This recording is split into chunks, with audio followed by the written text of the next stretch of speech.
So in this video, I want to share with you 10 things that I wish I would have realized sooner. And as you guys already know, I'm over 40 years old. I'm actually about to be 43 this month in the end of May. And I'm very happy about that. But there are some things that I realized over the years that has helped me tremendously.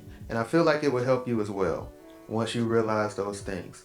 So the first thing is, yep, we're just gonna jump into it. First thing is letting go. Yes, letting go. And if you have been watching my previous videos, you can see that I have let something go that was very dear to me. And that is my beard. Yes, my beard. So, for those that don't know, I've had my beard for quite a while, like years, years. And if you seen my previous videos, you already know that I had this long beard, and like I said, I had it for years, and it became very dear to me. But I've been thinking about cutting it off for a while, but I always chickened out. And the reason I chickened out is because I felt like the beard is a part of me. And I felt like people knew me for the beard. Like, who's the guy that they call Jimmy? He's the bald head guy with the beard. You can't miss him. You know, stuff like that. So I felt like if I cut it off, then people won't know me or people won't book me when I have gigs. Like, all this stuff played in my head because of a beard, you know? And the beard started to dry out, and because it's very hot here in Florida. So, you know, the beard started to dry out because, you know, gets dehydrated and stuff, and it starts to curl up and look all crazy and frizzy and stuff like that. So I got tired of like buying all these beard products to get the beard where I wanted it to be, and it still would not get where I wanted it to be, even after all that time, after all that money, and after all these years. So it's like, do I spend more money on the beard, or do I cut it off? So I finally mustered up the courage to cut the beard off. And now I have this nice low cut beard, and I don't use a lot of beard products. And I could just do a quick little washing in the shower, throw some oil on it, and I'm out the door. And I like that a whole lot. I really do. And I'm just enjoying that. But I had to muster up the courage to let it go and cut it off. And just like in our lives, we have to learn to let stuff go because we hold on to some stuff that can be very toxic in our lives, and we hold on to it because we've held on to it for so long. Whether it's people or situations or whatever the case may be, we know it's not good for us, but we will still do it because we've done it for so many years, and we have to learn to let stuff go. So the first thing I realized is you need to learn to let stuff go. So the second thing that I realized is we gain more by doing less. We gain more by doing less. And what I mean by that is we tend to look for more. We tend to look for more information by scrolling on our phones and looking through social media and the news. We tend to look for more money by working more hours on our job, our, our side hustles, or things like that. So, what I realize is if I decide to decrease in areas like that, I can increase in other areas.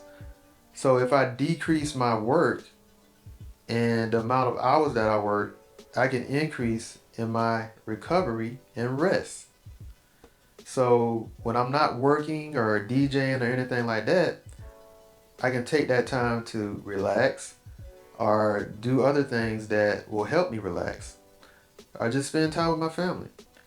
And we have to find that balance.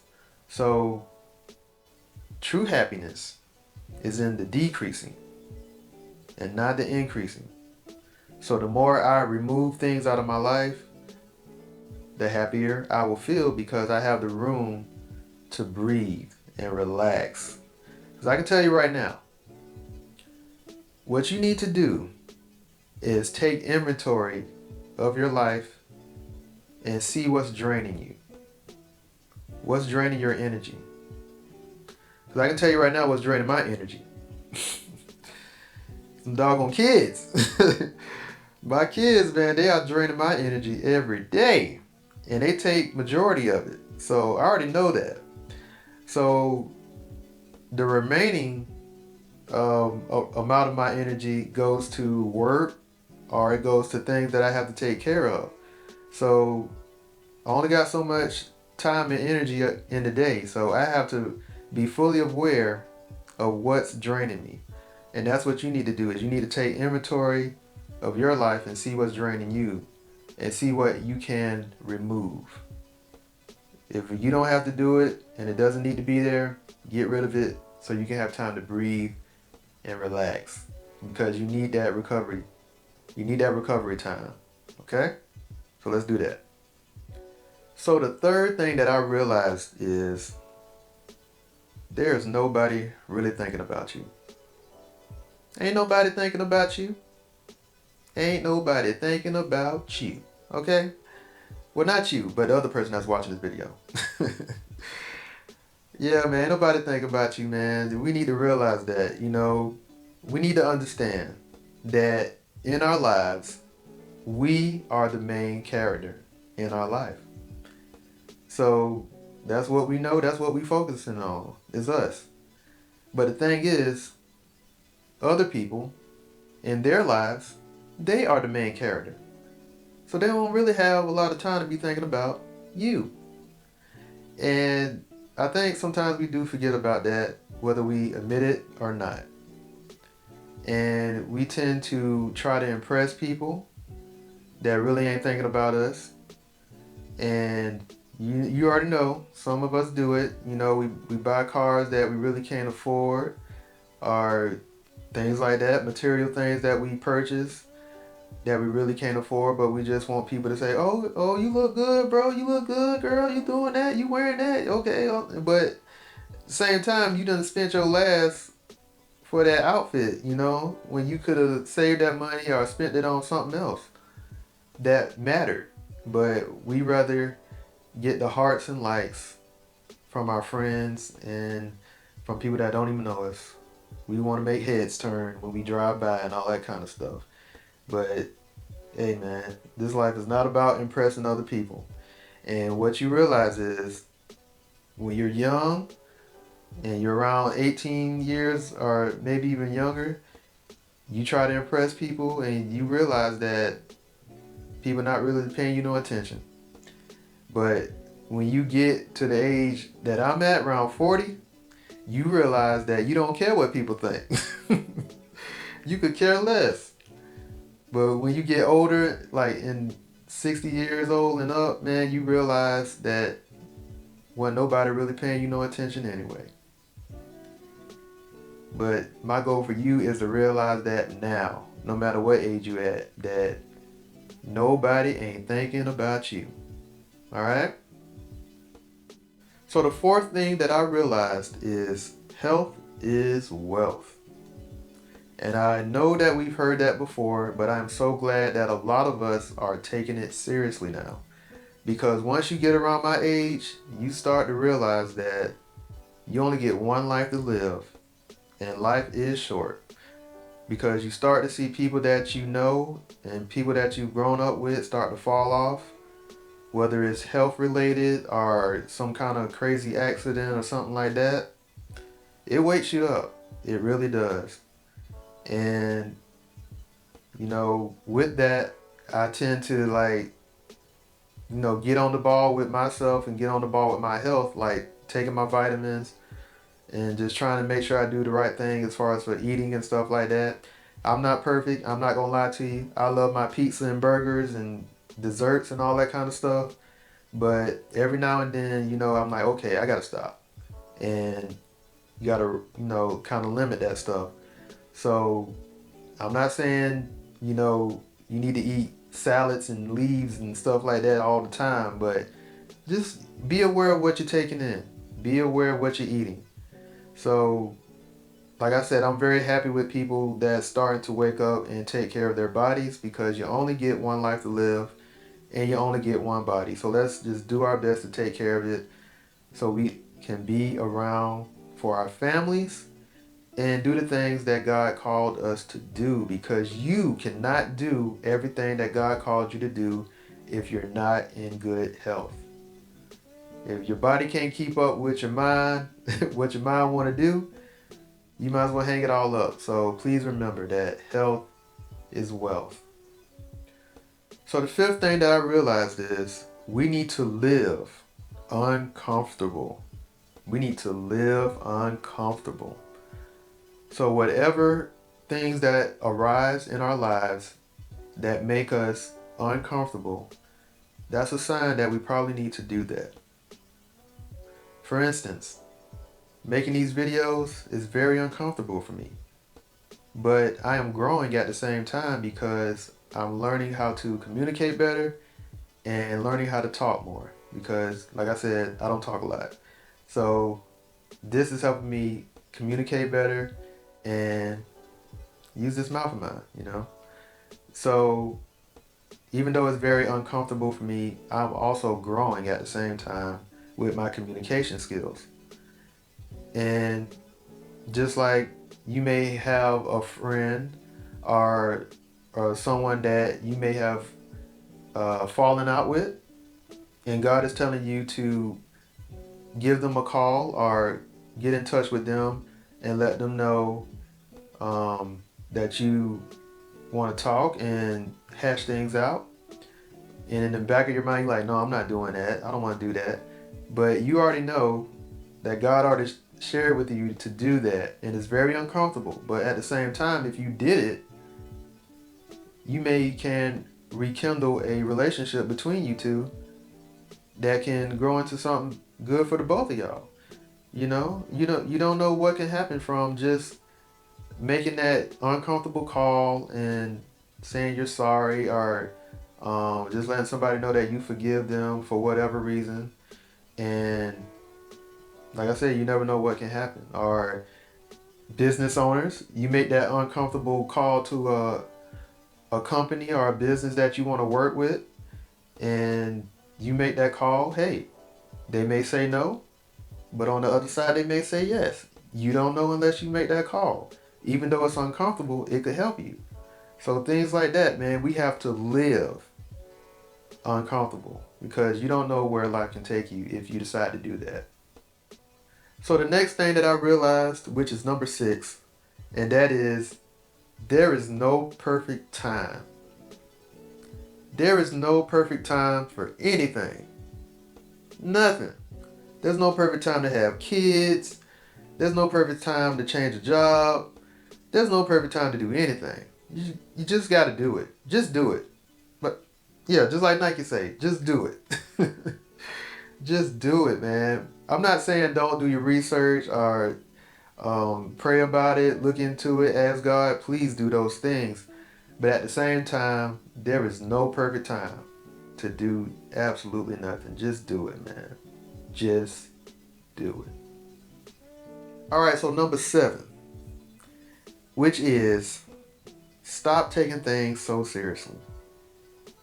Stop taking things so seriously. Why? Because life is short. Life is short, just like we said before, man.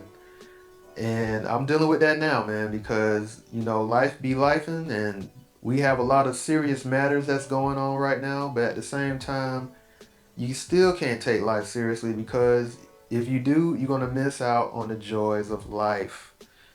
And you're going to miss out on those special moments because you're always focusing on all the quote unquote serious things that's going on. And yes, you should think about those things, and you should work towards handling those situations. But at the same time, do not take life so seriously, man. You need to stop and enjoy and laugh a little bit and enjoy life a little bit. So it's a time for everything. It's a time to be serious, and it's a time to just enjoy life. And I pray and I hope that you take more of just enjoying life, because life is short. So do not take life so seriously. So the 8th thing that I realized is true abundance comes from appreciating what you already have. True abundance comes from appreciating what you already have. And what I mean by that is, we as people tend to worry about the things that we don't have instead of being grateful for the things that we do have. When I just said that, and I just thought about Adam and Eve. I just thought about them. Because what happened with them? God placed them in the Garden of Eden, and he gave them everything that they needed and everything that they wanted. They didn't lack anything. Anything at all. The only thing that they lacked was this one tree that God told them not to touch. And that was the tree of life. He told them not to eat the fruit from the tree of life. That was one thing. And they had everything else. And what happened? Instead of focusing on everything they had, they focused on that one thing that they could not do and could not touch. That one thing that they lacked. And it wound up costing them everything. And that's how I feel that we tend to do in our lives. Instead of thanking God for everything that we already have, we focus on that one thing or those couple of things that we don't have going on at that moment or in our lives. So instead of thanking God that you have a job, you're worried about the person that got promoted over you. When you didn't even want that promotion anyway, it came with more work. Instead of thanking God for the house that we live in, we worried about a bill that we cannot pay at that moment. Are we focusing on the car that we can't get or the car that somebody else got that we wanted, but we're not thanking God for the car that we do have that's running and taking us from place to place? And if we decide to stop and just thank God for the things that we do have, and I promise you, if you go to bed at night and wake up in the morning, and the first thing that you do is thank God for everything that you already have, you will have a better day. You will have better days. Because you would be more appreciative of everything that you already have. And you will have more joy because you've already thanked God for the day. You've already thanked God for everything that He's providing for you. Regardless of the things that you think that you don't have in your life, you'll be amazed of all the things that you already have in your life. And if we tend to thank God for the things we already have, we will have better days. I promise you. So please be more appreciative of the things you already have.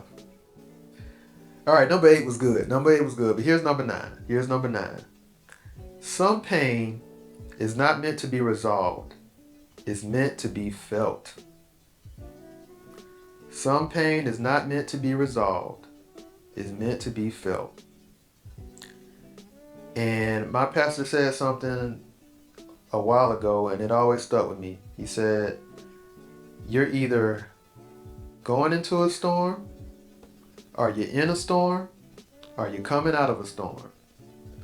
It's a constant cycle. So which one are you in? And one thing that I really love about God is that He is a very, very good Father. And all my parents know, when your child is in trouble, or when your child is in some kind of hurtful situation, sometimes you need to let them go through it. Because if you don't let them go through it, they're going to do it again and again and again. And I feel like God does that with us. Because there are situations in my life where I knew better. And I still did it. I still did it. And I remember doing it multiple times. And the first couple of times, God got me out. He got me out quick. But these last couple of times, I ain't getting out so quick. And I know God can do it. But I just feel like He is making me feel it. He is making me feel it. Because, number one, I do need to feel it because I shouldn't have gotten into it. And I need to feel this pain. But the second thing is also making me stronger. Because once I come out, I'm gonna be stronger than I was before. And that is the results of having a good father. And I thank God for all of it. I really do. Regardless of how I feel right now, I thank God for it, because once I come out, I'm gonna be unstoppable. I'm gonna be unstoppable. Yeah, I had to move on. I was starting to feel the waterworks. Number 10. Number 10. This is the last one, and it pretty much goes into this one as well, because it complements number 9 pretty good. And number 10 is, we need to take responsibility.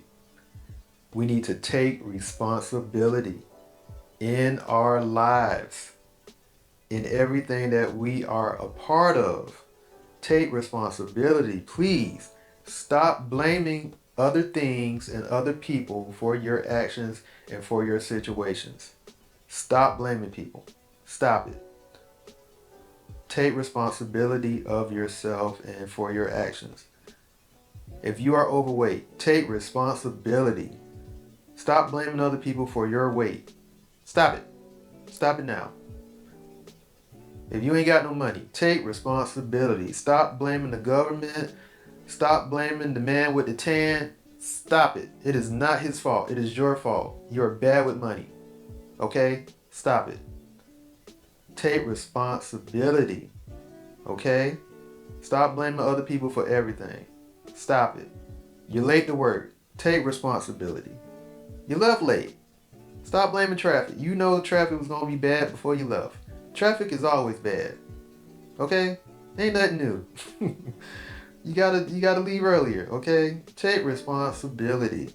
Why? Because once you take responsibility for your actions and for the things that happen in your life, you can then move forward to changing those things. You empower yourself to change it. But if you keep blaming other things and other people, you will never empower yourself to change it. And you will stay there. And you will be stuck there. So stop it. Stop it now. Stop it today. Take responsibility. Okay?